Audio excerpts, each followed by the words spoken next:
అయిపోయినాక చర్చ చేద్దాం. ఒక్క నిమిషం ప్లీజ్, మీ వర్షంతో పాటు చర్చ కూడా ఇంపార్టెంట్ కాబట్టి ఒక్క నిమిషం సార్, ఒక్క నిమిషం. ఆంజనేయ రెడ్డి గారు, మహమ్మద్ రుమాన్ గారు, గుడ్ మార్నింగ్ సార్.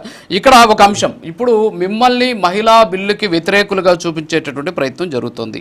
ఎందుకు జరుగుతుంది అంటే మీరు మహిళా రిజర్వేషన్లకు మద్దతు ఇస్తున్నామని చెప్పేసి బిల్లును ఓడించారు, సో అంటే మీకు మహిళలకు రిజర్వేషన్ రావడం ఇష్టం లేదు అనేటటువంటి అంశం ఈరోజు ప్రముఖంగా చెబుతూ ఉన్నటువంటి పరిస్థితి. సరే, ఇవన్నీ కూడా పక్కన పెట్టేస్తే నిన్న మీ అంటే కాంగ్రెస్ పార్టీకి సంబంధించినటువంటి మిత్రపక్షం డిఎంకేకి సంబంధించి కనిమొళి మాట్లాడుతూ ఇది సమాఖ్య స్ఫూర్తిపై జరుగుతున్నటువంటి దాడి అని చెప్పి అభివర్ణించినటువంటి పరిస్థితి.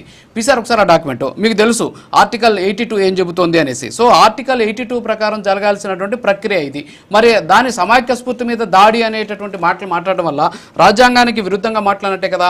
అట్ ది సేమ్ టైం నిన్న రాహుల్ గాంధీ గారు కూడా మాట్లాడుతూ కులగన్న గురించి ఆయన మాట్లాడారు. మాట్లాడిన సందర్భంలో 1976లో సీట్లను ఫ్రీజ్ చేసింది మీ ప్రభుత్వం అధికారంలో ఉన్నటువంటి సందర్భంలోనే. అసలు ఏంటి కన్ఫ్యూజన్ ఏంటి అసలు, ఇప్పుడు ఎందుకని బీజేపీ మిమ్మల్ని ఇక్కడ కార్నర్ చేస్తూ ఉన్నటువంటి సిచ్యువేషన్ ఉంది. సో మొదటి నుంచి కూడా చెప్తున్నాం ఏంటి అంటే మహిళా బిల్లుని బైపాస్ చేసేటటువంటి ప్రయత్నం కూడా జరుగుతోంది అనేటటువంటి ఒక కుట్ర అని చెప్పేసి అందరూ కూడా చెబుతూ ఉన్నటువంటి పరిస్థితి. సో ఓవరాల్గా ఏమంటారు సార్ మీరు?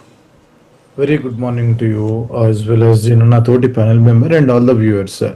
You have to give me uninterrupted time. I was very quiet the other 15 minutes. I was just keenly listening to what the BJP spokesperson was talking.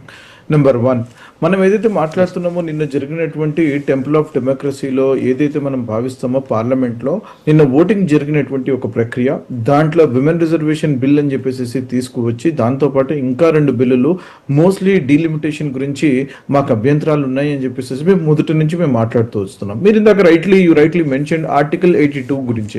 Article 82 and article 172 delimitation ఏ రకంగా చేయాలి అని చెప్పేసి 1950లో draft చేసినటువంటి constitution లో జనాభా ప్రతిపాదిత జనాభా పెరుగుతున్నప్పుడు ఏ రకంగా రేపు రాబోయే తరాలు దీనిని ఈ యొక్క ప్రపోర్షనేట్ రిప్రజెంటేషన్